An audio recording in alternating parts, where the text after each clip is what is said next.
All right, everyone. I think we are ready to go. We have our presenters and we have members of the public joining us to learn tonight about this new tool called Land Tender. So I'd like to welcome you all. Very excited that you're here. Excuse me. So that we can together learn a bit more about a piece of the county's wildfire planning efforts. And that is a countywide forested area plan using a new tool called Land Tender. So the purpose of tonight's meeting is first to introduce the Regional Forest Health Program for those of you who may not have heard of us yet. Secondly, to introduce the Land Tender planning tool and demonstrate how it works. And then third, and most importantly, is to talk through how you can provide input on your priorities that will help us build this plan out. So what does this planning exercise mean for you as Placer County residents? It means that you'll start seeing more work on the ground to reduce fuel and protect the things that we care about. That is ultimately what we're trying to achieve here. So the county's primary fire-related goal is to keep people, their belongings, and valuable assets and resources safe. We do this first by identifying what those things are that we care about, things that have societal value that we would like to protect. Then we use modeling to figure out where wildfire risk could most threaten the things that we care about. And then we come up with ways to reduce that risk by decreasing fuels and lowering the chance that wildfires could either start in the first place or that they could grow into major catastrophic events. So we, the Regional Forest Health Program, are working with other county departments and partners to align our goals and to coordinate our efforts as much as possible. And just to give you an idea, that includes things like working with our Office of Emergency Services, and Dave Atkinson is here tonight representing OES. Also working with the Fire Safe Council and Firewise community programs that are operated through Dave's shop. And those are programs that support individual homeowner action to reduce risk on private properties. Also, OES, Office of Emergency Services, is working on an update of the countywide community wildfire protection plan. Also has a local hazard mitigation plan, as well as evacuation planning efforts to really focus on assisting communities and neighborhoods. To give you some other examples, our Parks and Open Space Division works to reduce fire risk in our parks and on parcels that are owned by the county. We have about 400 or so of those. Excuse me. We feel like we can't very well ask other people to reduce the fire risk on their properties if the county isn't doing the same on the properties that it owns. And then many other partners like Resource Conservation Districts, CAL FIRE, and so many others that are doing similar work. So we are all doing our best to coordinate efforts and to collectively, 1 acre at a time, increase the acreage of treatment in the county, and hopefully increase that from maybe a couple of 100,000 acres a year, which a couple of hundred, wow, see, there's my goal. A couple of thousand of acres a year of treatment, which is roughly where we are right now, to if we're lucky, more like 10 or 20,000 acres a year over the next 10 years. So we're really trying to increase the pace and scale of this fuel reduction and wildfire risk and resilience work throughout the county, the forested portions of the county, so that we, again, can protect our communities and the assets and things that we care about. And then part of the benefit of using this Land Tender tool, which we'll talk about in much more detail here coming up, is that by making those acres that we treat as strategic as possible, we're aiming to have the best chance of protecting our communities and the places that we love. So that's one of the reasons that we are using a tool like Land Tender. So because we are doing a Zoom meeting tonight, we are recording this meeting. I just have a couple of housekeeping things that I'd like to go over before we dive into the details here. So we are recording this meeting so that we can share it on our Regional Forest Health website for people who couldn't make it, or just anybody who might want to revisit some of this information. If you want the in-person experience version of this forum, we're hosting one more. Our last forum is an in-person meeting on Monday, April 29th from 6 to 8 p.m. up in Forest Hill. So you'll see all of us there in person. Secondly, to make it easier for us to capture questions so that we can create a frequently asked questions document and post that on our website as well, we're asking you to type your questions into the Q&A function here on Zoom, and that way we will get a written record of all of those questions. And if there's anything that we can't address tonight for timing or other reasons, we'll have that record and we can go back and be sure to include those questions in the frequently asked questions. So with that, I'm going to take a drink of water. Awesome, thank you. So now on to the main event. I want to start with a very brief introduction of the county's Regional Forest Health Program, starting with our small but mighty team. So again, I'm Carrie Timmer. I am the Regional Forest Health Coordinator of the program. Patty and Kaylon, would you introduce yourselves real quick? Yeah, hi everyone. Good evening. My name is Patty Armenteros and I'm the Senior Analyst for the Regional Forest Health team. And then hello everybody. My name is Kaylon. I am Carrie and Patty's student intern. And then we're also in the process of adding a senior forest health planner to the team, and that will give us more capacity to implement actual projects that may come out of this planning effort, and also give us the ability to work directly with partners who might see and learn about this tool and want to use it for themselves here in the county to develop their own individual plans that can more fully reflect their particular priorities, you know, that can then roll up and be aligned with the larger countywide plan. And then finally, we have a representative from Vibrant Planet. That is the company that created this land tender tool. The county has a contract with Vibrant Planet as a vendor. And so we have Joe Flannery here tonight, who's the Director of Community Success for Vibrant Planet. And he's going to be the one who will literally walk us through the demonstration and show us how our particular input can help influence the plan. And then Dave, since you're here with us too, do you want to introduce yourself real quick? Sure. My name is Dave Atkinson. Let's see. There we go. My name is Dave Atkinson. I am the Assistant Director of Emergency Services for Placer County. As Carrie mentioned, OES and Forest Health work very closely together as the things that we work on overlap so very much. You know, she mentioned the FireWise, the Fire Safe Councils, all of those things, hazard mitigation, all of those things have a lot to do with wildfire, given that it's one of our highest threats that we face here in Placer County. So happy to be here with Carrie and her team and supporting this effort. This is a pretty amazing tool, and continue to look forward to seeing it getting used as we hopefully make some good progress on our forest health, which will then impact our wildfire mitigation efforts. Great, thank you, Dave. So kind of riffing on what Dave said, I would say that the County Board of Supervisors really established this Regional Forest Health Program almost 3 years ago now, in recognition of certain conditions that exist in Placer County that are affecting our forest health and wildfire risk. So for example, we know that 3/4 of the county is covered by forest land and the communities that are adjacent to forest land. The vast majority of that area is designated by CAL FIRE as very high fire hazard. That is not a good thing. Placer has more habitable structures, meaning more people in harm's way in the fire-prone areas adjacent to forest land than any other county in all of California. And then sadly, we know that we're not immune to major tree mortality incidents or major wildfires, having had the largest fire in Placer's recorded history just 2 years ago, the Mosquito Fire.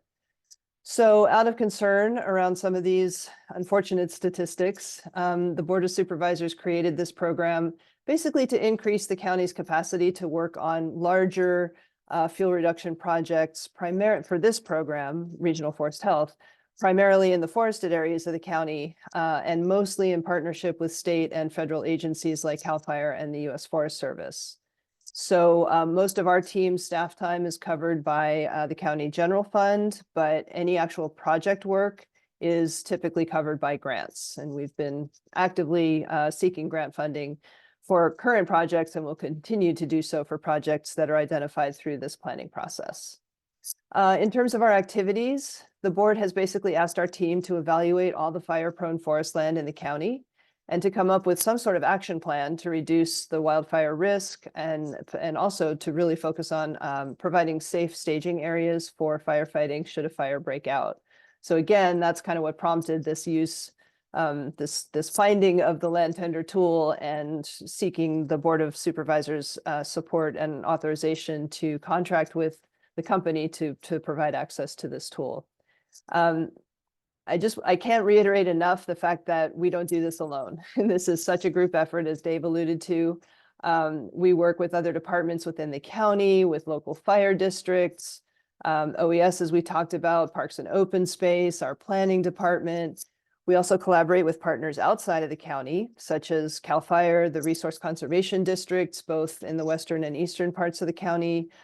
Placer County Water Agency, that's a major partner of ours because the headwaters that feed into that water and power system are the forested lands of across much of Placer County. And then also our air pollution control district, given the fact that wildfire and other kinds of activities can produce smoke and other emissions that we need to be concerned about. So we all work together to be sure that our strategies are aligned and to identify areas particularly where we can work together across these jurisdictions. We also work with other state agencies like the Sierra Nevada Conservancy and the Tahoe Conservancy, both on policy issues and funding. And then as I mentioned in particular, our Regional Forest Health Program works often with the federal agencies, especially the U.S. Forest Service. That means for us, the Tahoe National Forest, the El Dorado National Forest, and the Lake Tahoe Basin Management Unit. And then we're also hoping to start doing some more work with the Bureau of Land Management and the Bureau of Reclamation, both of whom either own or manage lands here in the county. So we want to be sure that the lands that they manage are as fire safe as possible. We're currently engaged in a variety of active projects. Some are on the ground projects and some are planning oriented. Just to give you a smattering, a couple of examples. One project that you might have heard of just because it's been around for quite a while is the French Meadows project outside of Forest Hill. And that is an effort to reduce fire risk in those headwaters areas to Placer County Water Agency's water and power system. Another reason though why we're doing work in that area outside of Forest Hill is to hopefully prevent a fire from starting in the forest lands on the western part of the county and then going up and over the crest into the Tahoe Basin, as we've seen happen with the Caldor fire over the past couple of years. So that's an important project. We're also working with our Parks and Open Space Department on a fuel reduction project around the Eastern Regional Landfill at Cabin Creek. That's up in the eastern part of the county. And we're partnering with the County Parks Division on its, as I mentioned earlier, its countywide vegetation management program. In terms of planning, I have to say this land tender planning process is rightfully and wonderfully sucking all the air out of the room. So we're putting most of our eggs in this basket right now. But something to know about land tender is that it is a tool that's being used by a number of other partners adjacent to Placer County or even within Placer County. So for example, the Truckee Fire Protection District is using land tender to update its CWPP. Fire districts in the Tahoe Basin are using the same tool to update their CWPPs. The Forest Service is using it both in the Lake Tahoe Basin Management Unit and the Tahoe National Forest. And even CAL FIRE, interestingly, is, and Joe can talk more about this if it's relevant later, but the unit that's next to ours down in Amador County has taken on land tender in a pilot project sort of way to determine how it works for them. So the good news about that is it makes it much easier for us to align priorities and areas of interest and so forth, because we're all using the same tools. So that's, I think, another benefit of our having adopted land tender as the mechanism to develop this 10-year action plan. So I'm very shortly going to turn this over to Joe so he can show us exactly how the platform works. And then again, we're going to solicit some input from you and give you ways to give us your very individual input even after this meeting. But I just want to point out that in the same way that individual communities or fire districts have CWPPs and our Office of Emergency Services has its many plans guiding its activities, the Forest and Wildfire Resilience Plan is the plan that's going to guide the regional forest health activities over the next 10 years, and the plan that we'll be able to use and share with our partners. So let's see. I also wanted to point out that I think one of the reasons that the Board of Supervisors chose land tender and authorized us to use that program. In fact, they were kind of the ones who brought it to us. I think they saw a couple of demonstrations of how the program works and really appreciated a couple of things about it. One is that it's science-based, and Joe will definitely show us how that is the case, but it's also built on public input. And that is so critical for a plan like this that is kind of a countywide focused plan. It also helps shorten the amount of time it takes to get from the planning stages to actual projects on the ground. And Joe will again illustrate how that happens. And the part that intrigues me the most is that it really allows us to focus on areas where we all agree, instead of spending so much time like trying to convince each other of my priority is more important than your priority. Instead, this whole platform is built on the concept of let's identify the areas where we all agree. It doesn't matter why. You know, I might want this area protected because I'm really into recreation. You might want the same area protected because it's a carbon sink, or it's habitat, or it contributes to the economic sustainability of our communities. But the point is, if it's the same piece of geography, let's do the work there. It doesn't matter why. And so that's what is, in my opinion, is so fascinating about this land tender tool, and that I hope you'll see in action here this evening. And I can't emphasize enough the speed factor either, because, you know, the conditions are so dire. And there's a fair amount of funding available now that is not necessarily going to be available into the distant future. So now is the time. And that's the other benefit of land tender, is it helps us move very quickly to get to the point where we have focus areas and a potential actual project pipeline of projects that we can start building partnerships around and seeking funding to implement. So the last thing I want to mention is that along this theme of nobody is doing this work alone, in addition to the Regional Forest Health team, in addition to our contractor, we also have a steering committee at the county level that's made up of county department heads and senior staff that are engaged in activities, excuse me, around forest health and wildfire concerns. And that includes both the Auburn and the Tahoe CEO's offices, as well as key departments and county partners, including CAL FIRE, the Placer Fire Department, the Placer Resource Conservation District, the Placer County Water Agency, and the Air District. So this is a committee of practitioners, professionals, and Joe will explain kind of how their input has been adapted into the program, and then how the public's input, what we hear from you tonight and in various other venues, and how that turns into the plan for us going forward. So before we move directly into the land tender demonstration, Patty, do we have any questions that we should be addressing? No questions yet, but I did want to remind, because we had a few people hop on since you talked about it, but if you have a question, please put it in the chat and we'll bring it up and try to answer it. And if not, like Carrie mentioned, we'll put it in our Q&A document and post it to our website. Okay, well, without any further ado, then I'd like to turn the program over to Joe, again, who's the Director of Customer Success for Vibrant Planet. He's going to show us how the tool works. After that, he'll walk us through a real-time demonstration to illustrate how our input gets incorporated into the program. And then after we sort of practice with Joe, then we'll talk through, Patty will walk us through the survey tool that we will be asking you to use after the meeting, to use and share with anybody to help gather more individual input from those of you who are here tonight and anybody else in the county. So with that, Joe, please. Thanks, Carrie. Good evening. I'm Joe Flannery with Vibrant Planet. Really appreciate you all being here tonight. I live just one little watershed over. I'm in Nevada County. I'm sitting in Nevada City right now.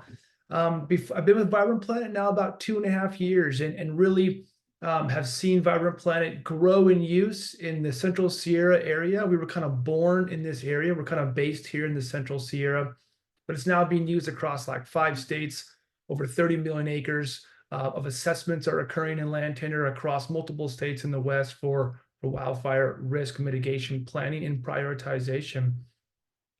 My own personal journey before I joined Vibrant Planet, I always like to mention this. I've spent a lot of time in this landscape itself. I was the public affairs officer amongst various other positions on the Tahoe National Forest for over a decade. I've been in a lot of rooms talking about fuel reduction projects, hazardous fuel reduction projects.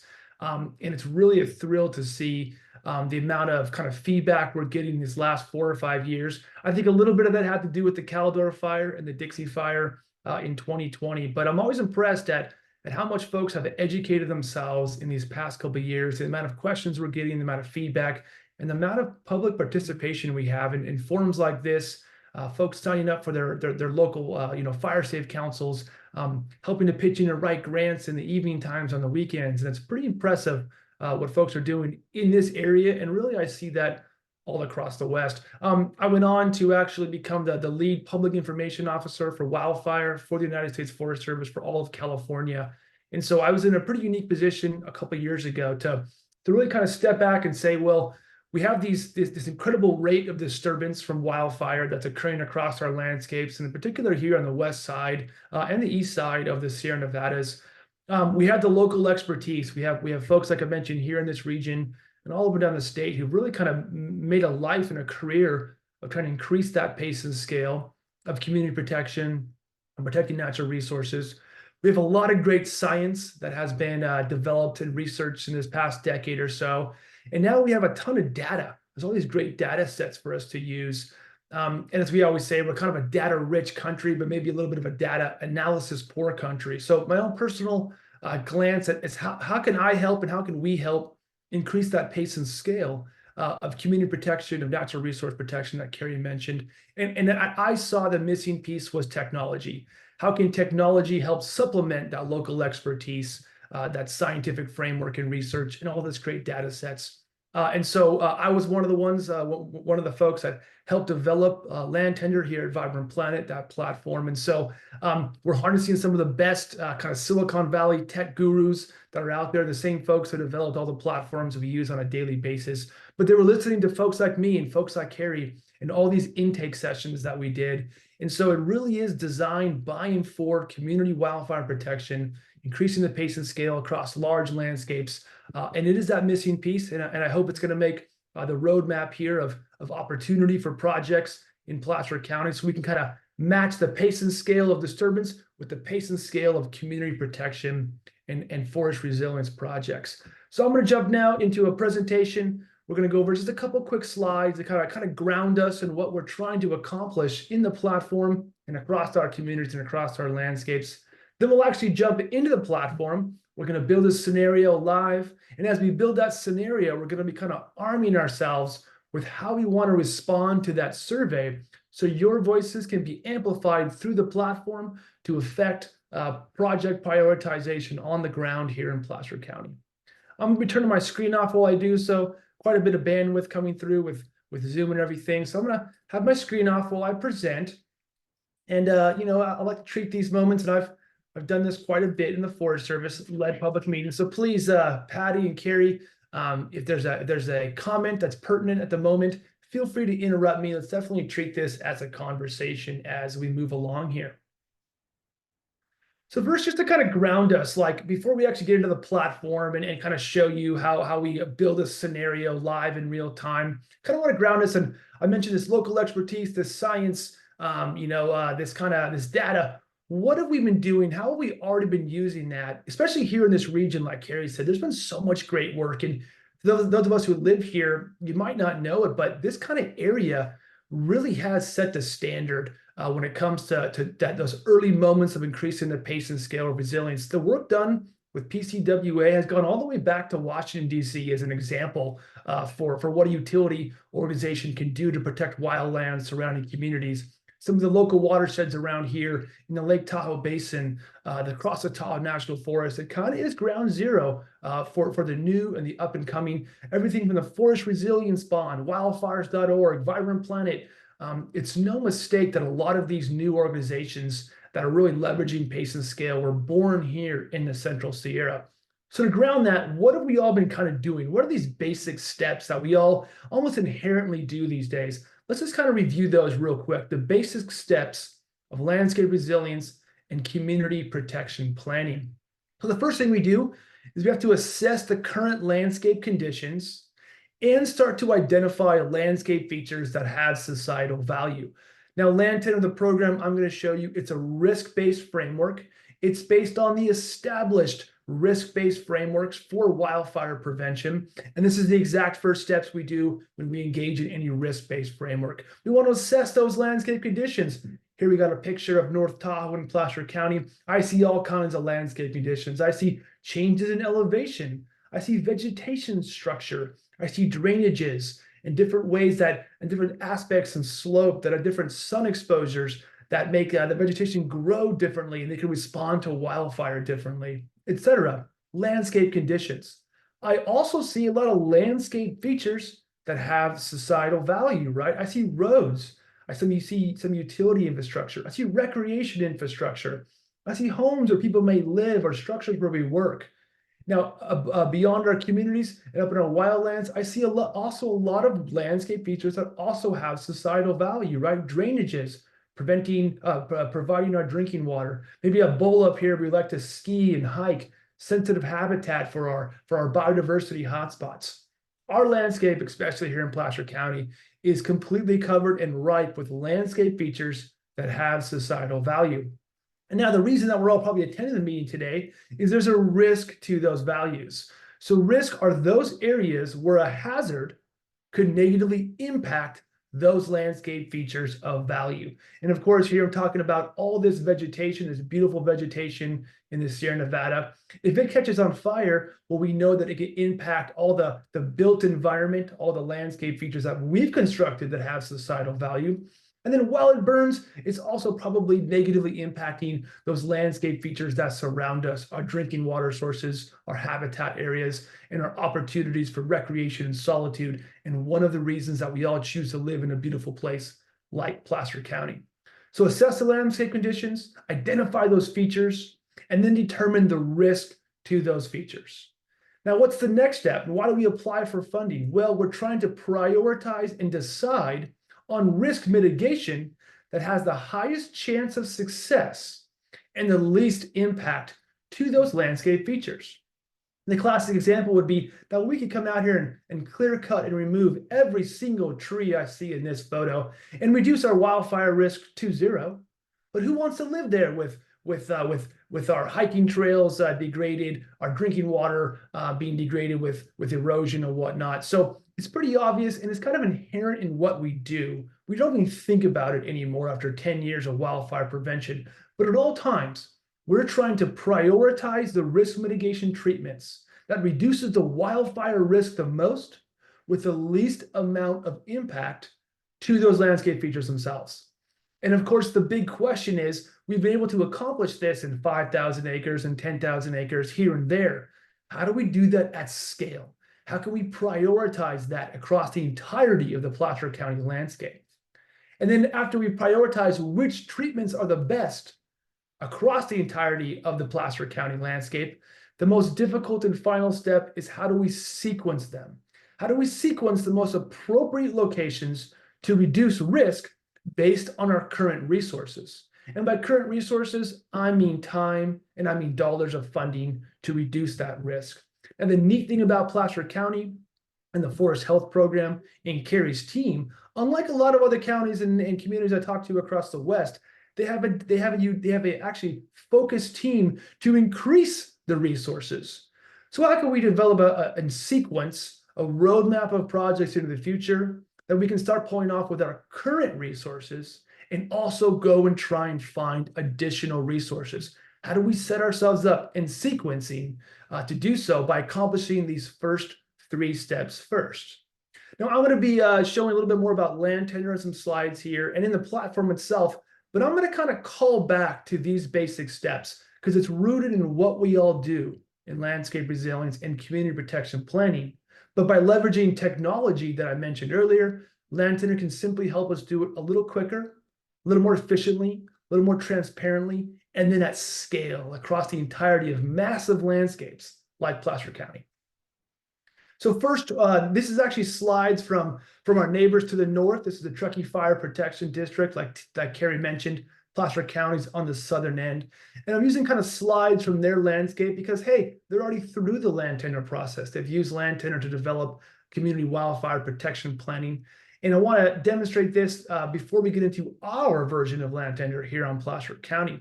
And so in land tender, when I open it up and look at Placer County in a moment, you're going to see a lot of colors on the map. And really what those colors are, they're representations of all of those landscape features that have societal value.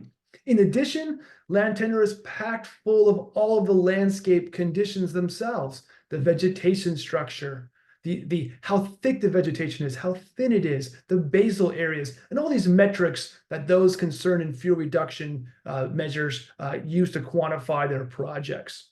So land tender really out of the box helps us assess the current landscape conditions, and then we can locally source all of those landscape features, which we did with Placer County.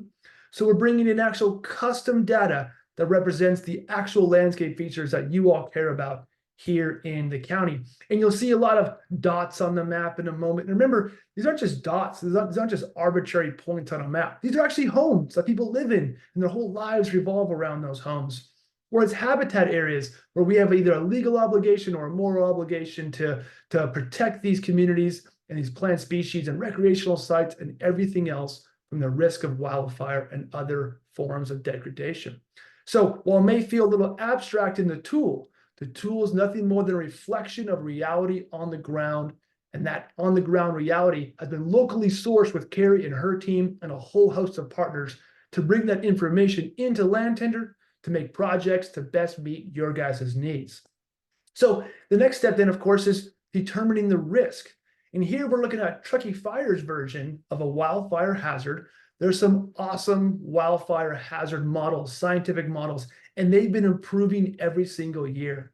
And you guys actually have the industry standard fire hazard model. It's a combination of burn probability and burn intensity. The darker the pink areas here in Truckee Fire Protection District, and we'll show this in Placer County in a moment, the darker the pink, the higher the fire hazard, which is a combination of the chance of a fire burning in this location, and then if it burns, how intense will the burning be? You combine those together, that creates our fire hazard. And to determine the risk, we essentially expose all of those landscape features that exist in the real world. We expose them to the modeled fire, and that is risk. Risk, when boiled down, is nothing more than value, the landscape features, times hazard, the fire hazard, and that is our wildfire risk. And we've determined the wildfire risk to all of the landscape features throughout Placer County in land tender. Then, to prioritize the risk mitigation with the highest chance of success, and remember the least impact to those landscape features, we've inputted all types of different methods of reducing that risk. How can we alter the vegetation and the structure of that burnable vegetation to reduce the risk? And these are what we call treatments. And these are the treatments that we're already seeing happening behind our homes or happening up in the PCWA area. When we talk about, prescribed fire, mechanical thinning, ecological thinning, these are all the treatments that are available for land tender to choose. And land tender cycles through all of them very quickly, and it finds the best one to specifically reduce risk while minimizing the impact to those landscape features themselves. And that helps us prioritize across the entirety of Placer County. And what's really neat about land tender, and now I'm going to give you a sneak peek at what we can do in the survey, and I'm going to speak quite a bit more about it, is land tender actually allows us to emphasize certain categories of those landscape features. So not only I'm not just going to emphasize risk protection to everything, I can, but I have the opportunity in using land tender to emphasize risk reduction to specific groupings of those landscape features. And then land tender is going to spit out a map, and we're going to see this live in a moment. And the areas in dark blue have the highest opportunity for risk reduction. So in this quick lesson here, we see that this person who used land tender, they said, hey, I really care about assets. I care about safety a lot. I also want to emphasize recreation. I want to emphasize protection to biodiversity and water. And what are these categories? They're nothing more than groupings of the real landscape features that exist in Placer County. Land tender then quickly revolves through all of the risk and goes through all the likely risk mitigation treatments and spits out areas of prioritization. But in the end, we controlled that with how we emphasize our categories of landscape features in land tender. And I want you to pay particular attention to this, and we'll see this a second time. In the survey at the end, that's exactly what we're asking you guys to do, to tell us which categories of landscape features you want us to emphasize over others. Maybe you want them all emphasized equal. Maybe you only want to emphasize access and safety. That's completely up to you. And that's also what's unique about land tender. We can choose to assess risk broadly, or we can weight our risk and look at risk just to certain landscape features. So of course, after we assess that, we can then constrain the project, like I said, based on the limited resources we have. We can tell land tender, just show us the top 10 projects. And land tender can spit out actual projects. We're going to open some of these up and look at them. And that accomplishes that next goal of sequencing. We've controlled the sequencing the entire time by setting our management emphasis, emphasizing certain areas. Land tender says, here's all the areas of potential risk opportunity mitigation, and then we can focus that down into a select number of projects, which are the highest of the high priority according to us. Because remember, land tender is a decision support tool, but humans, we make the decisions. I'm now going to go into a demonstration. We're going to kind of do this live in land tender. It'll make a little more sense, a little less abstracted in slides. So we're going to go and look first at Placer County in land tender. It's actually not the entirety of the county. If you know the county boundary real well, there's a little bit of the county that's not included here. But this is all the forested, the vegetated portions of Placer County. And so just like those steps we have, we know that within this county, just like those steps I mentioned, I'm going to zoom over here to the Tahoe area a little bit. We have all the landscape conditions have already been assessed. Embedded inside of land tender is the vegetation structure, the highest quality vegetation structure you can get. We have attributes of canopy covers and all these other metrics of forest analytics. We also have all of our landscape features that have societal value, and I can turn them on here in eastern Placer County. I can look at all the airports, the critical infrastructure, high density housing, structures, smaller structures, our transportation corridors. I'm going to zoom in a little more. And remember, all those little dots, those are actual little homes. They're not just arbitrary dots on a map. These are real things that we care about. Our utility infrastructure.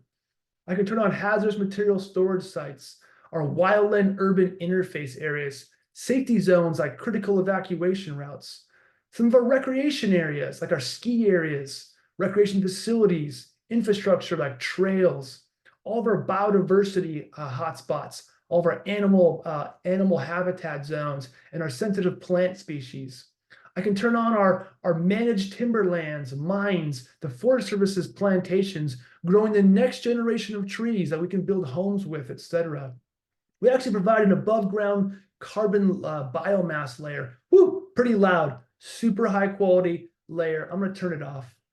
Moving on, we have high erosion potential areas for our water resources. These are areas where if they catch on a fire, it's likely to cause sedimentation into our waterways. That's going to make it a little harder for us all to access fresh, clear drinking water. Hey, And Joe, can I Yeah. interrupt you there just because this background of mine is really not a clear example, an awful example of what can happen.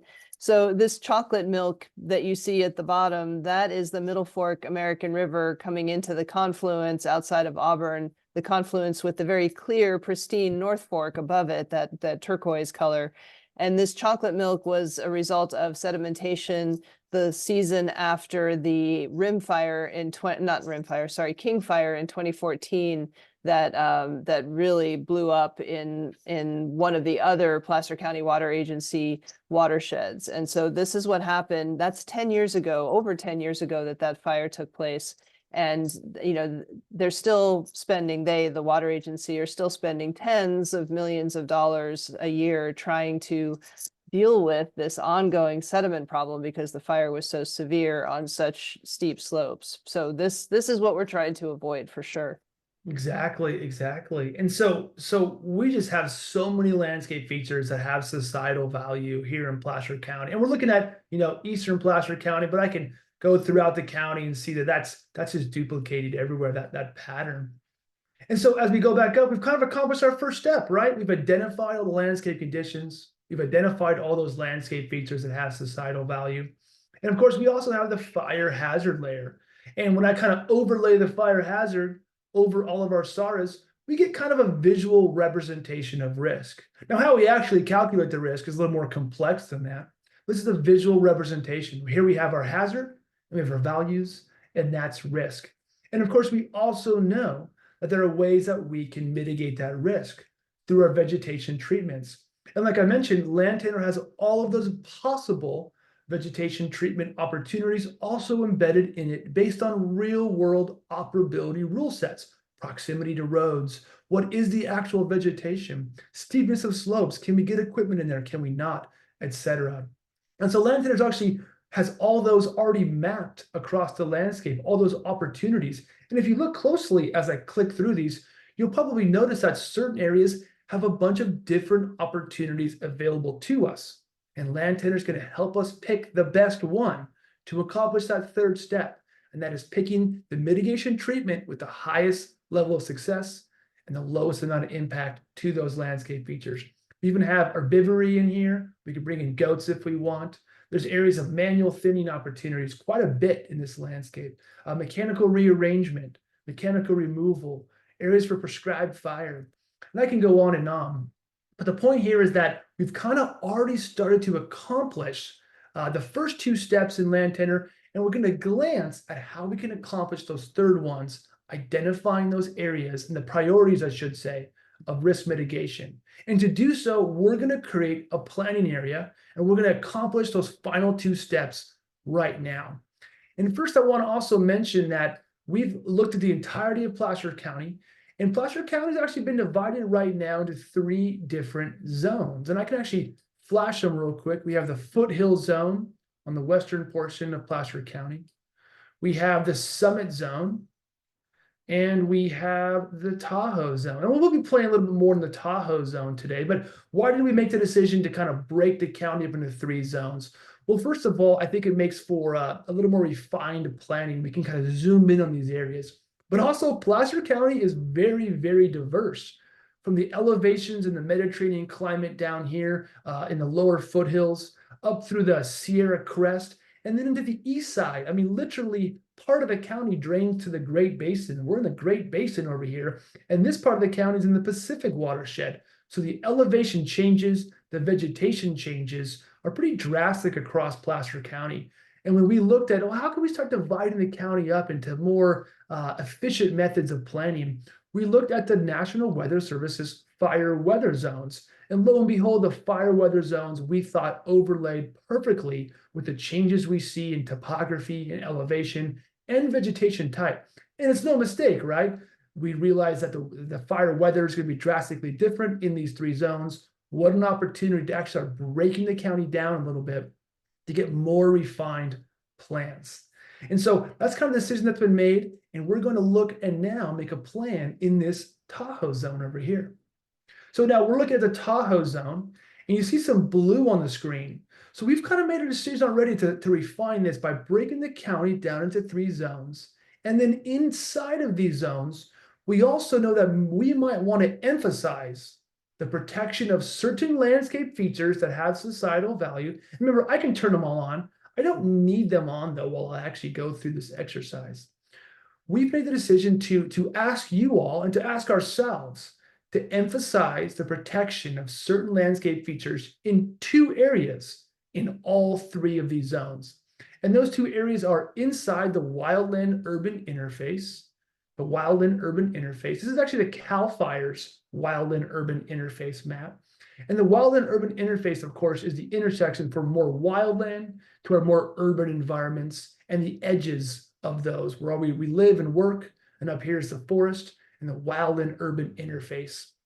So we might want to emphasize the protection to certain landscape features more inside of the WUI area than we would outside. And of course, I can click outside of it, and we can emphasize the protection to different groupings of landscape features outside of the WUI area.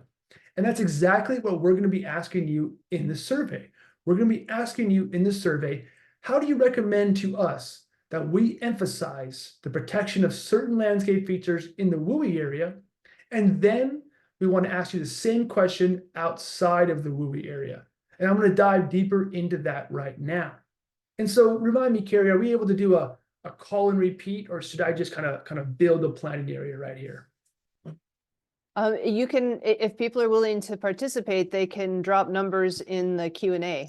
Cool. So real quick, what I'll explain. So we're going to start inside of the wildland urban interface area.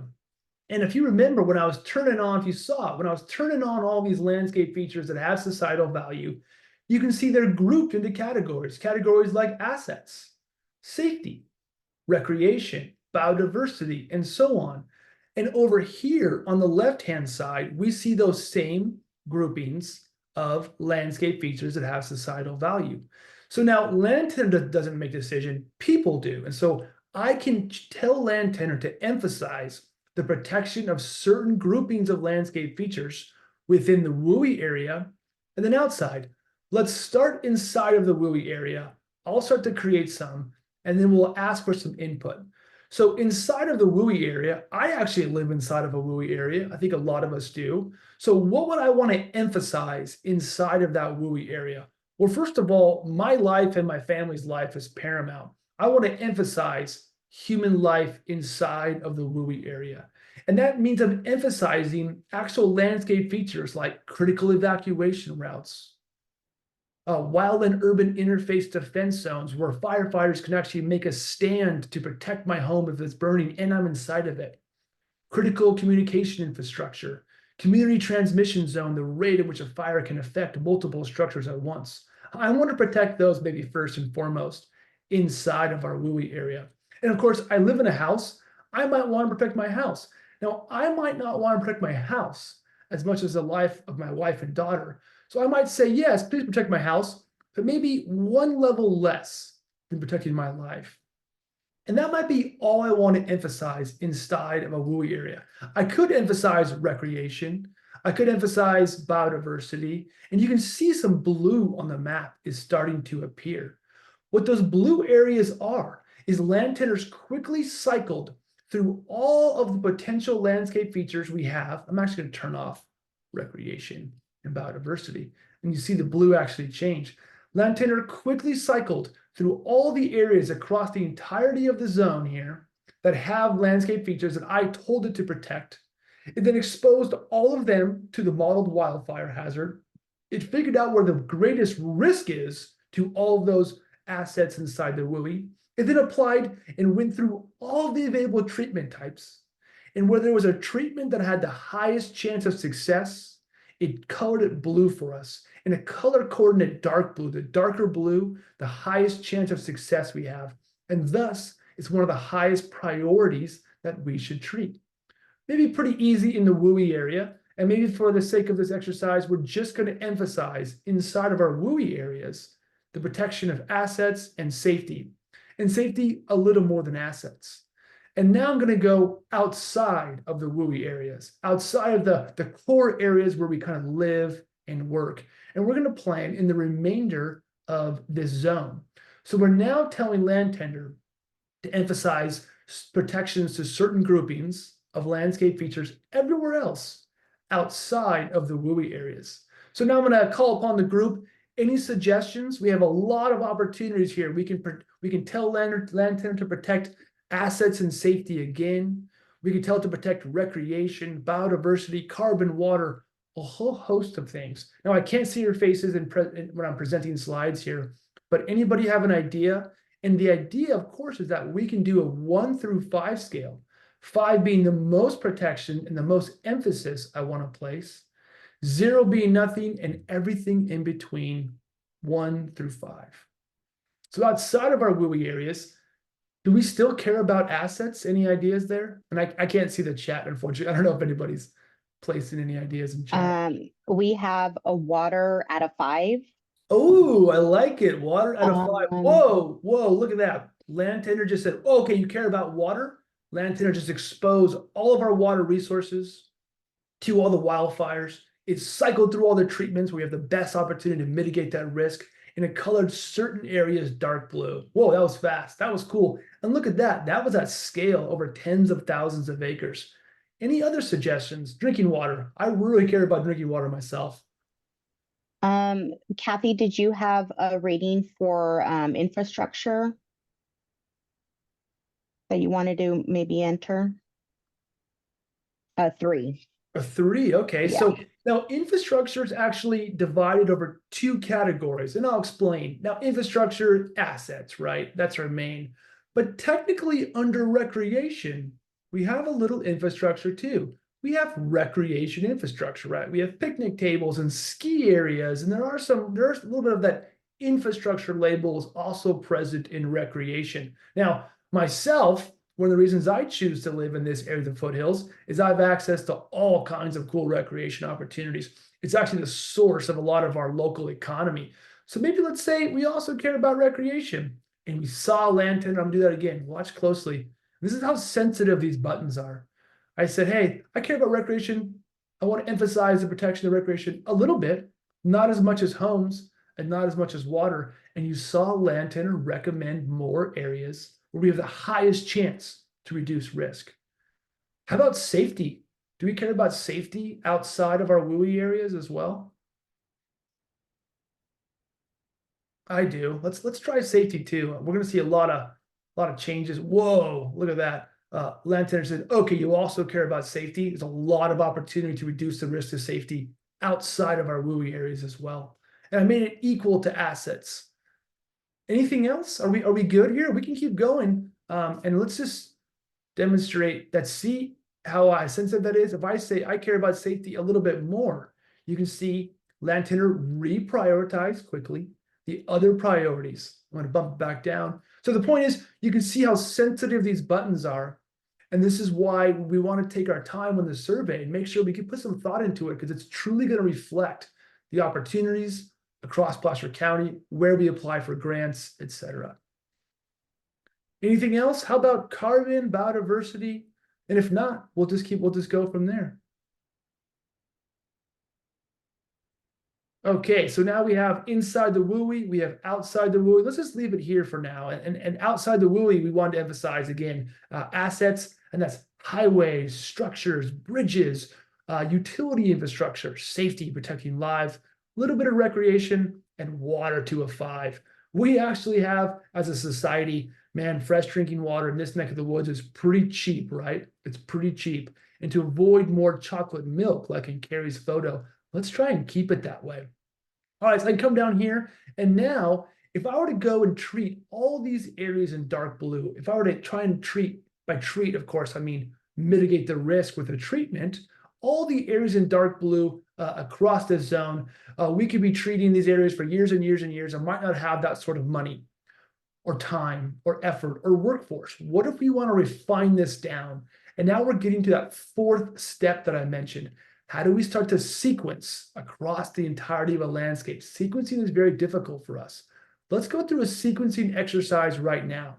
And let's just say hypothetically, we think that right now at our current capacity with the current grants available to us, we can mitigate the risk at about 2,000 acres just in this zone. And hopefully in the other 2 zones, we're doing 2,000 acres and 2,000 acres. So 6,000 acres a year in Placer County. That's pretty cool. That's pretty ambitious. If we can start treating 6,000 acres a year, reducing the risk of 6,000 acres, that would be impressive. Let's take a look at doing that for the next 10 years, just in this zone.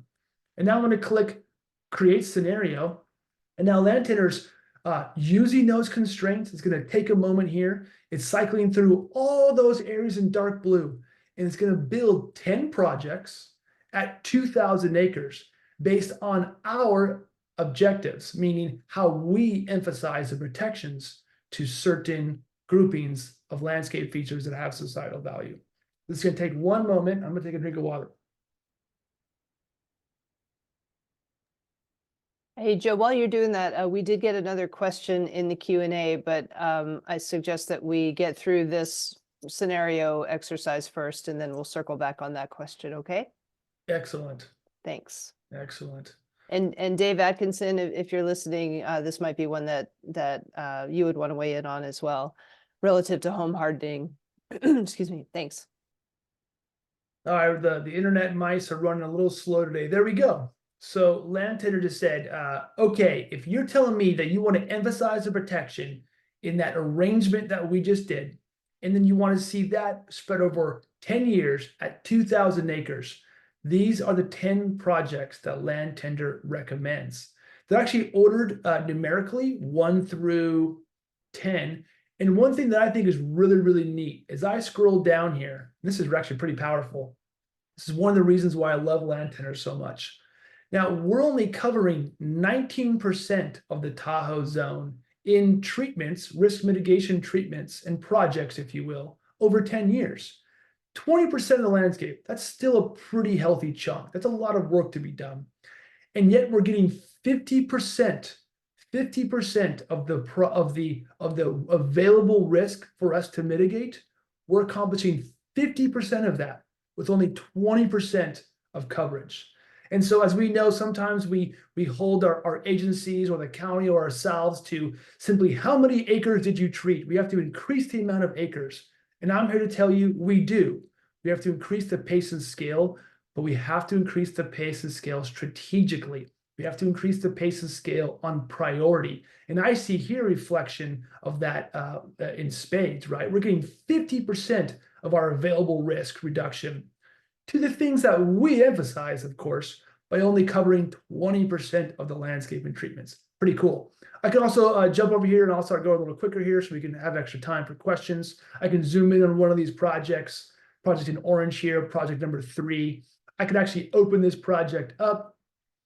Let's go to project number 3.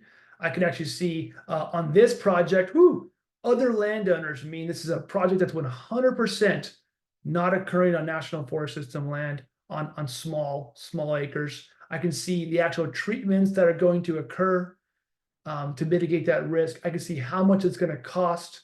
There's a little bit of product market benefit actually. So there's some value as we reduce the risk. Some of that vegetation has a little bit of value that can help offset the total cost of the project.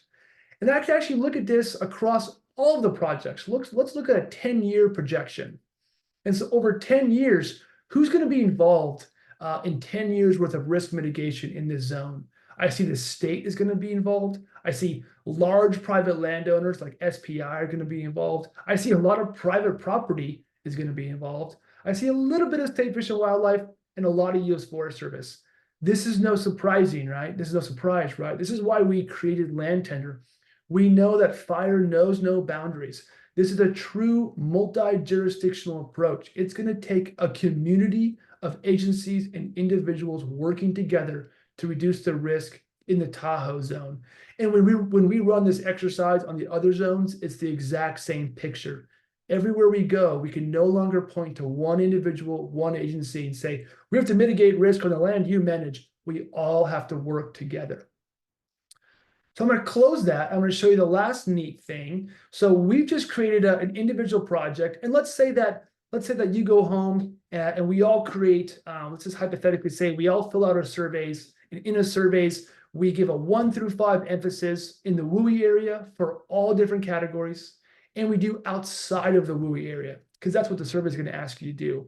And let's just say that this project is a reflection of all of those surveys.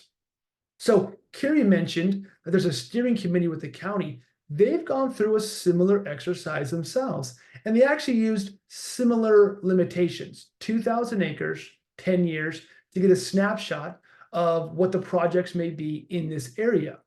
And they may have chosen to emphasize different objectives than I just did when I went through this. So how can I compare the projects that we just created with the projects and the exercise, the hypothetical exercise that the county steering committee went through? I can simply use this create comparison button. I can compare this scenario we just created. I haven't renamed it yet. And I can compare it to the county scenario. I'm going to click compare.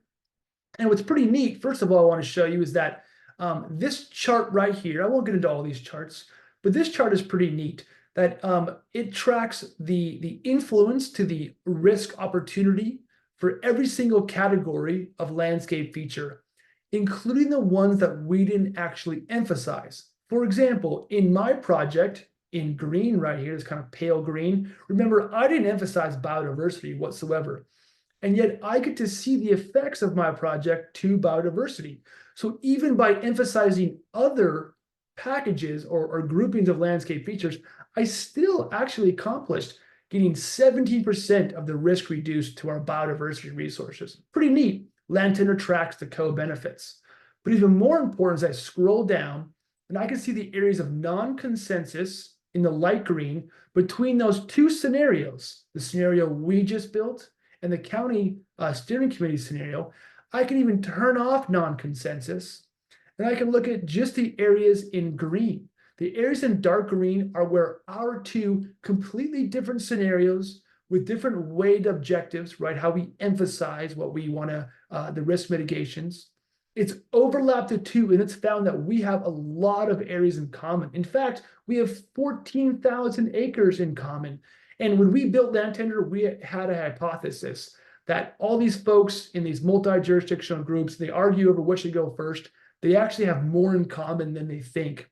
And we're seeing our hypothesis is somewhat true, that when groups are making these scenarios in Land Tender in New Mexico and Colorado and here in California and Oregon and Idaho, we're finding a lot of consensus between two different groups. So in just one quick example between the scenario we built, where we emphasize only a couple things, right? And the county scenario, where they took their time, a lot more time in emphasizing objectives, we see a ton of similarity between the two, 14,000. And so that's almost half. I think it's over half. That's through year 6, right? This is actually year 7. This is 7 years of, hypothetically, if we try to treat 2,000 acres a year, the first 7, we're going to be operating under complete consensus, meaning my plan and the county's plan, we completely agree on those first 7 years. And so you can imagine by using Land Tender, we can do that at scale as well. And by that, I mean build consensus. So the county scenario, a local water district scenario, the Forest Services scenario, we can combine them all together and find those areas of consensus and prioritization across the landscape. I'm going to stop there. Hopefully we've seen that this platform is rooted and grounded in the basic functions that we're already doing in this landscape and everywhere else when it comes to landscape resilience and community protection. Hopefully you saw that Land Tender can help us do a little more quickly and at scale, and we can do so collaboratively and build consensus a little bit quicker. I'm going to stop sharing my screen, and I'm more than happy to take on any questions as I turn my video back on. Great, No thank you so questions yet. much. Well, we have the one that we need to circle back on that I think is probably largely a question for Dave Atkinson at OES, because it involves the CWPP activities and FireWise communities, but I'm going to read it out just in case anybody doesn't have it on their screen. So a comment from David Stepner. I am a founder of the FireWise community for Olympic Valley. We funded a CWPP that identified forest risk areas, but also that our homes themselves are very high risk. So while it's easy to say protect assets, quote unquote, it might be a very resource intensive and probably fruitless activity. So how to emphasize or support home hardening with county programs? Just look at the success of this activity in Christmas Valley during the Caldor fire. So Dave, do you want to take a first crack at that, since that's more likely in your shop? Absolutely. And I think this question sort of illustrates why it is that the Forest Health Program and I'll say more the community and individual property owner programs for wildfire mitigation and preparedness that run out of Placer County OES, why we work so closely together, because as this question hits on, one or the other isn't really enough. And maybe Joe can help me with this a little bit too, but risk is, depending on whose definition you want to look at, is a combination of a couple, 3 different things. And so it's the likelihood of the hazard, and in this case, wildfire, that it's going to occur. What are the things that are exposed to that hazard? So in this case, we're talking about homes.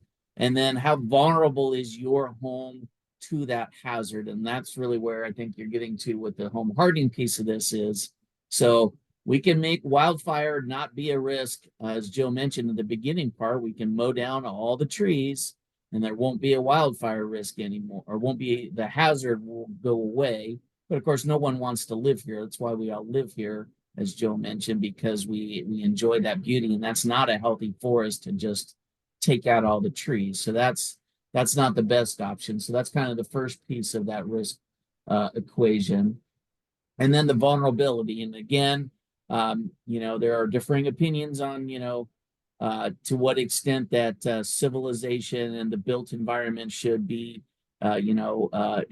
interspersed or butted up against. That's where you get your urban wildland urban interface and your intermix scenarios. But we're here and those things exist. And so we want to see that they continue, because no one wants to lose life and property. So that's the second piece of that risk equation. And then that third piece is exactly what this question's about, is in the home hardening piece. And so while Carrie's team on the forest health has sort of the larger landscape level, how do we keep the forest healthy? Because a healthy forest is a forest that the fires aren't so intense and so fast and those kinds of things. But we also have to recognize that there's a home hardening piece, and that's comes out of those community wildfire protection plans. And then, so this is a very long way of saying this is why we are working so closely together, is because we have to do all of these pieces. It's not efficient or even possible, really, in my humble opinion, to just pick out one of those risk pieces and hope to eliminate the risk. And I think maybe at that I'll let Joe or Carrie chime in if I've maybe haven't characterized those quite right. No, I think you did, Dave. And I also want to point out, I think that's a great comment. And I also love the Christmas Valley example. And so I think the comment, I think it's absolutely right. I think it's going to take both, right? It's going to take us to basically take the energy out of that fire as it approaches our communities. And we do so in that wildland urban interface area. And we prioritize treatments in that to give our firefighters on the ground a chance to stand between the flaming front and our homes.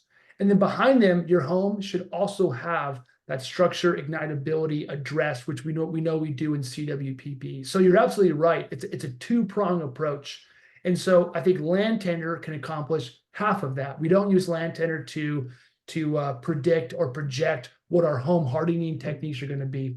We do use land tenure to prioritize what are our most at-risk WUI areas and what are our most at-risk structures. We buffer the structures. We figure out where the vegetation can put that structure at risk. And to circle back to Christmas Valley, and you're right, it was a great example of both of those were accomplished. You could argue that one or the other may have had more influence. I was there in a Forest Service uniform, 2 days afterwards. I stood in the dozer path along Christmas Valley while the ashes were literally still smoldering 200 yards up the hillside. And that dozer path was created because thinning had occurred, prioritization thinning had occurred that buffered that community.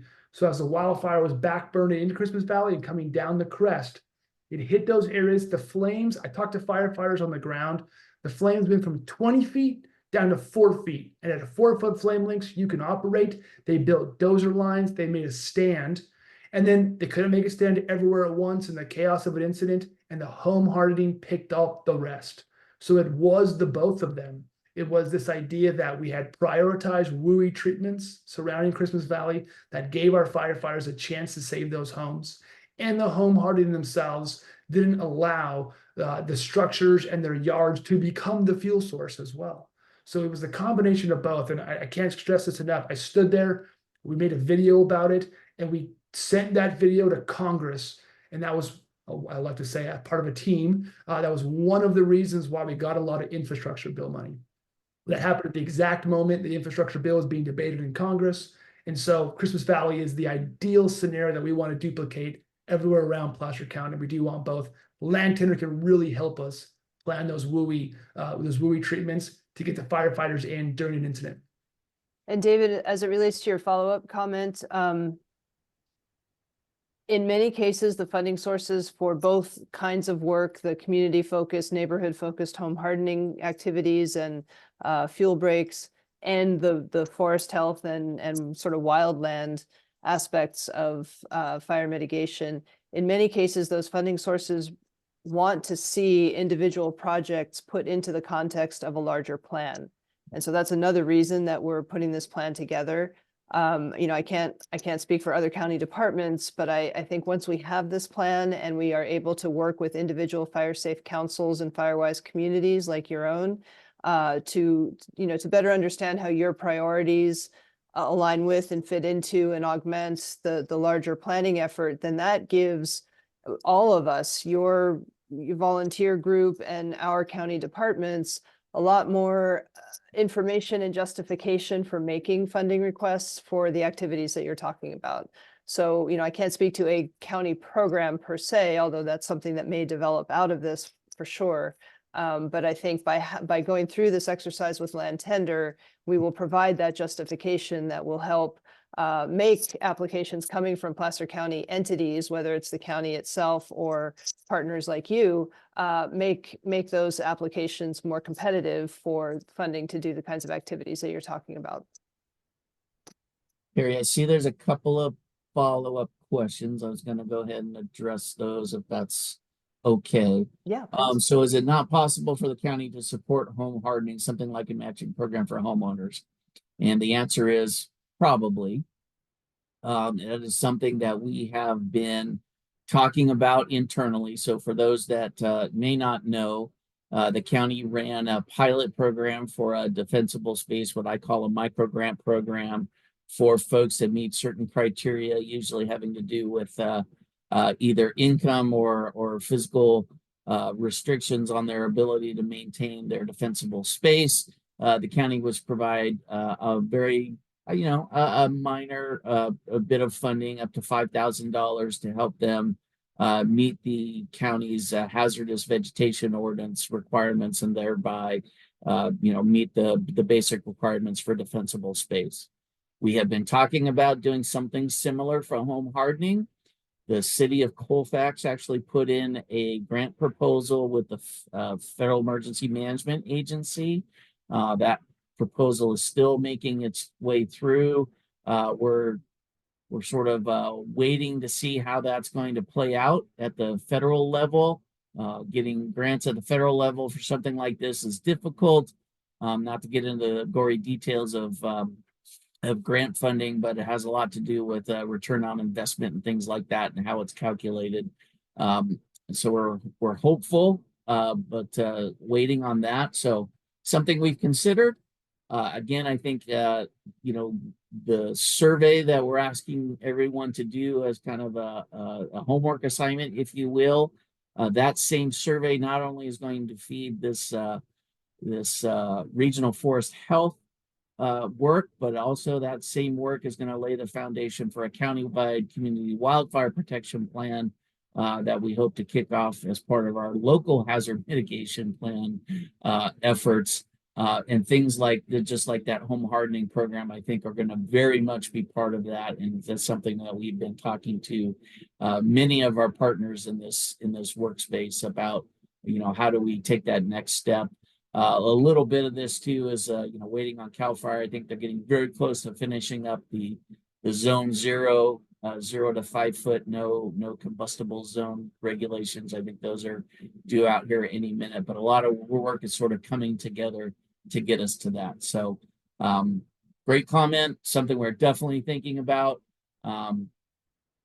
Like Carrie said, I think, being able to show that we're thinking about all the pieces and not having these separate plans that aren't talking to each other is absolutely critical in making a strong case for those who have money to give to help fund our efforts.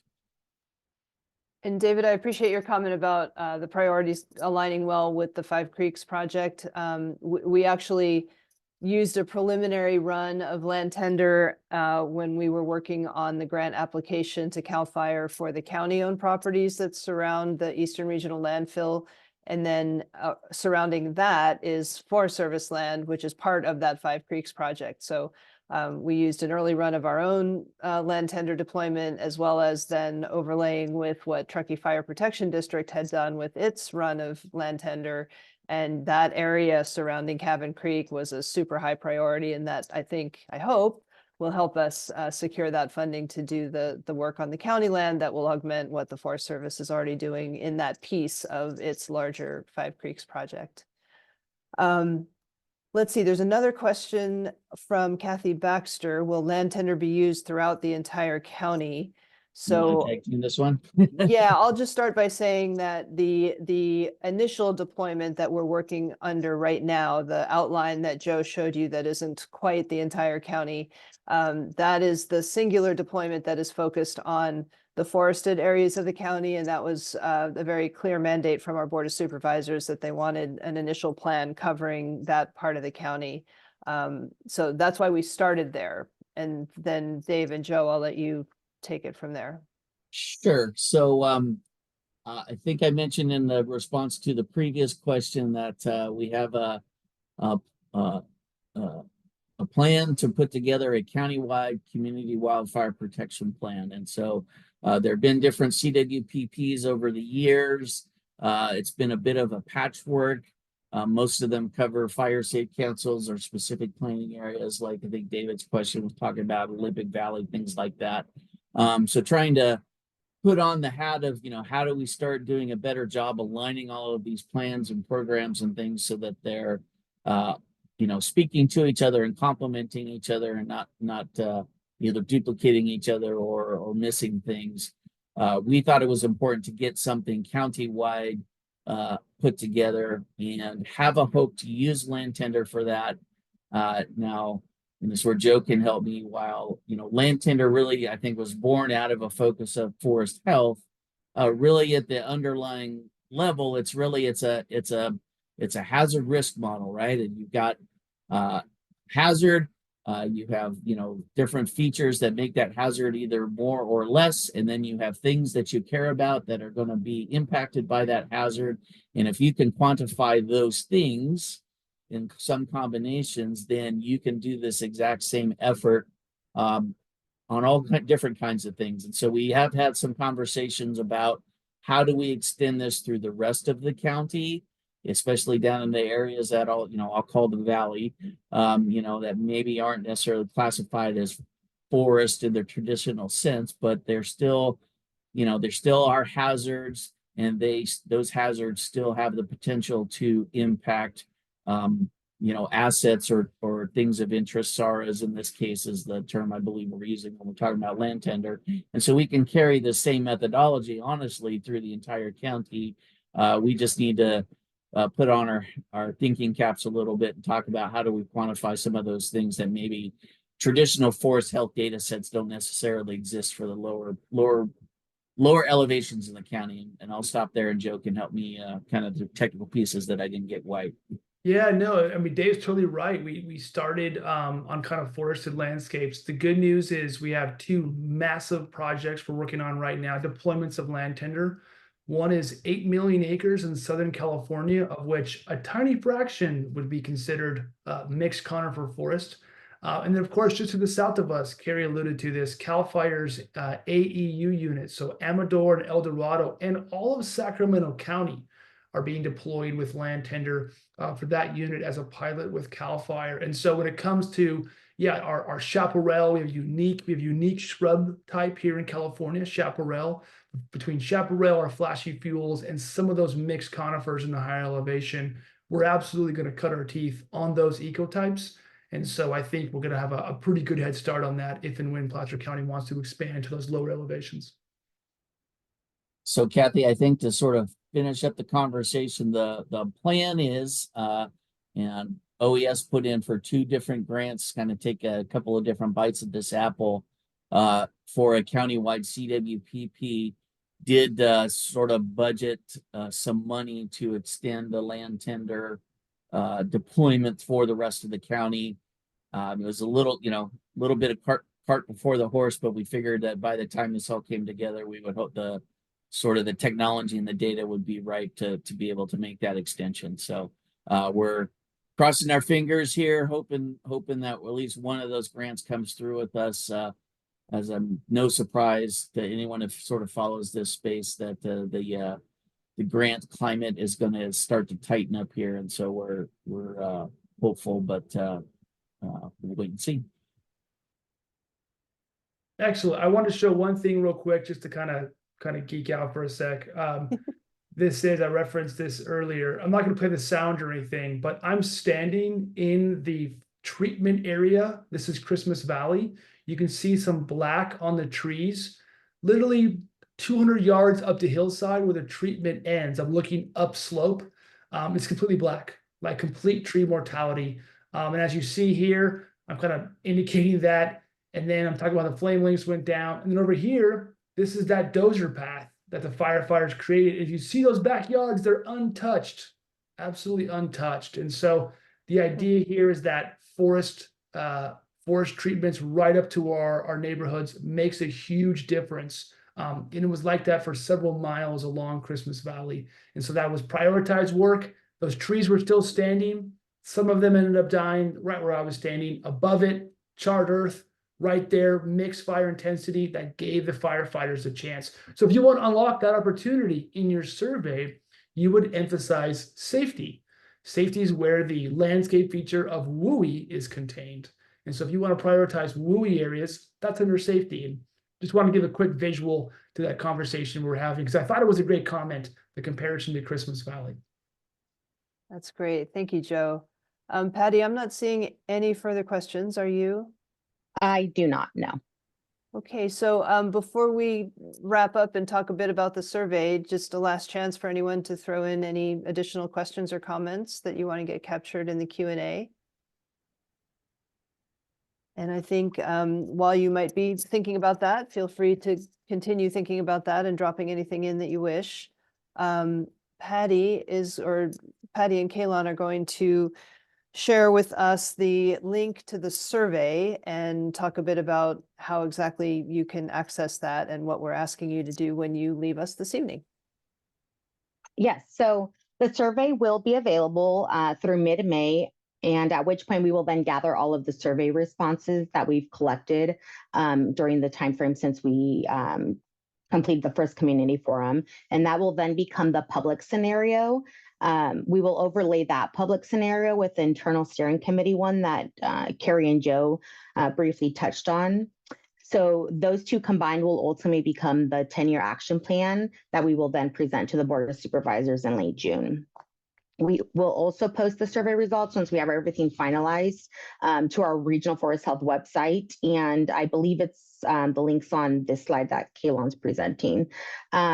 We will also post the Q&A document there along with a recording of this meeting. That way you can reference it if you missed a portion of the meeting or if you would just like to review it once you're getting ready to respond to the survey, so you can refresh your memory on what Joe covered. Next slide, please. So here's the information on the upcoming forum, which is the last one. And this one, as Carrie had mentioned, will take place in Forest Hill at the Veterans Memorial Hall on April 29th from 6 to 8 p.m. And this event will be in person only, so no Zoom option will be available. If you have any questions on anything on the survey, or if you're having issues accessing it for any reason, please reach out to the Regional Forest Health team. Our email and our telephone number is posted on our website, or if you would like, you can contact me directly. But either way, we'll get back to you as soon as possible. And as a reminder, we have until mid-May to complete the survey and for you to provide your feedback. Any questions? No? Okay, Carrie, back to you. Great, thank you. Okay, so let's see, I don't want anybody to get confused. This big QR code on the top part of this slide is for tonight's forum, so you're already here. And again, the final forum on April 29th is in person only. So here is the QR code that would take you directly to the survey. And I just want to say again, it's like literally 8 questions for within the WUI sort of community area to weight. Each of the 8 categories of landscape features that we talked about. And it's 8 questions for you to do the very same thing outside of the WUI in case your priorities differ between those 2 areas. So it's very quick, assuming that you have a pretty clear sense of what your priorities are. You could run through it in probably less than a minute, honestly. We're not asking you for any other information. We're really just trying to understand where people's priorities are in both of those areas, and then overlay all of that and find those areas of common ground, which will become the priority planning areas. What else? There's a little bit of additional information on the Regional Forest Health website, mostly the kind of background that we talked about earlier. Another little video just about this whole process, if you're interested. And then, as Patty was suggesting, we'll be posting both this recording and the frequently asked questions document that we're working up. And then it's actually a brand new website to us. We finally have a presence at the county that we've had now for about 2 weeks. And so we will continue building that website out with more information, both about the land tender planning process, but also many other things. And we do have some additional project information if you are interested in any of the individual projects that we're working on right now. Learning more about them, you can learn a little bit more on our website about that too. The only other thing I really wanted to go over was the schedule for how we get from here to the plan. So we've been holding these community forums and activating the survey throughout March, April, and now into early May. We will use the results to develop the 10-year action plan and our focus areas. We will take that to our Board of Supervisors. Right now, it's tentatively scheduled for late June so that they can review and discuss where we have landed. At that point, assuming that the board supports the plan, then we will start working in those priority areas to identify partnerships and start seeking funding for project implementation and all of the environmental compliance and permitting and so forth that goes into these kinds of projects. Then we would start hiring contractors to do the work and launch as many projects as we can to increase the number of strategic priority areas in the county that we're treating in order to reduce wildfire risk. So that is the long-term plan, the schedule for getting us to the long-term plan, which we anticipate to be carrying us through the next 10 years or so. One thing, Joe, that I don't think we have really talked about much is the ability that land tender has to account for changes in conditions on the ground as we start doing more of this work. So if we were doing a project outside of Olympic Valley, and it's completed after, say, 2 seasons, what does that do to change the risk factor in that area, and how does land tender account for that? Yeah, exactly. So we reassess the hazard, the fire hazard, on an annual basis right now. We may move quicker than that. And so the idea would be that if we're using land tender at this time in 2025, the fuelscape, meaning the actual kind of snapshot of all the vegetation and growth will be taken after this summer's treatments. So we're going to treat in a certain area. We'll do a snapshot of that. And so next year, when we use land tender, we should see a reduction in hazard in the areas we've treated. And to kind of go back to what I was loosely talking about, risk is value times hazard.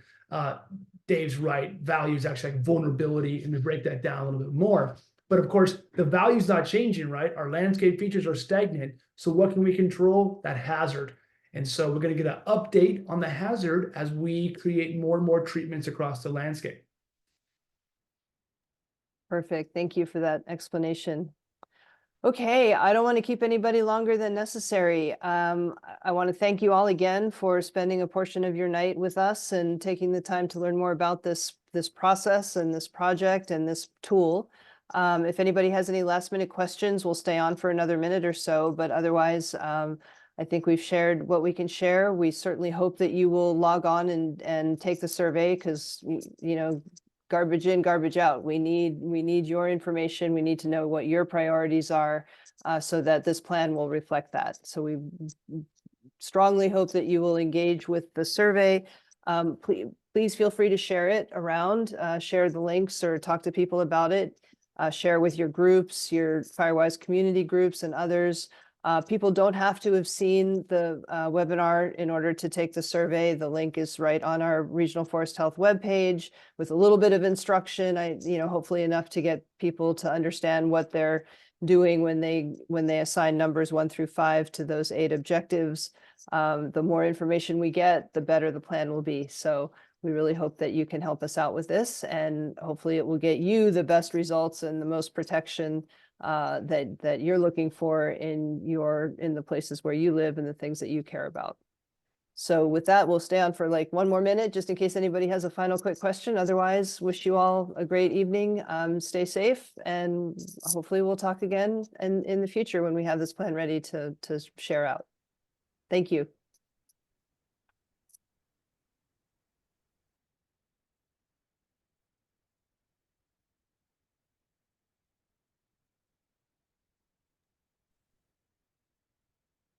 Dave Atkinson, if you're still on, David Stepner is asking for your contact information in the Sure. Q&A. Yeah, hang on, let me get to that. Shoot.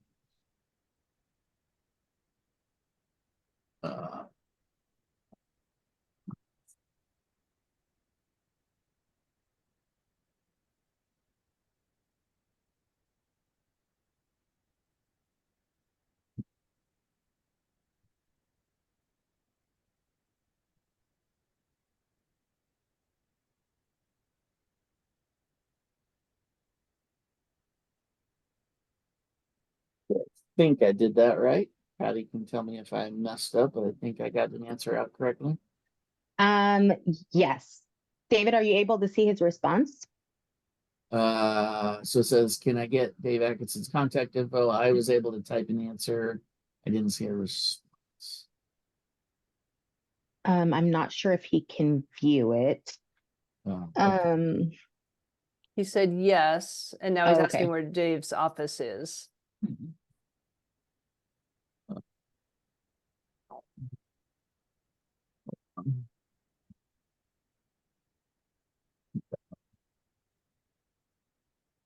Okay, Dave is typing in his office address.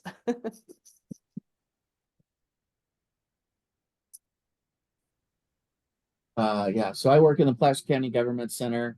OES isn't really open to the public, but happy to make arrangements if we want to chat in person. All right, well, with that, I want to thank anybody else who's still on. I especially want to thank Joe and Dave for joining us tonight, and Jeremy for handling the IT situation, and we'll get together again at another time. Take care, everyone. Good night.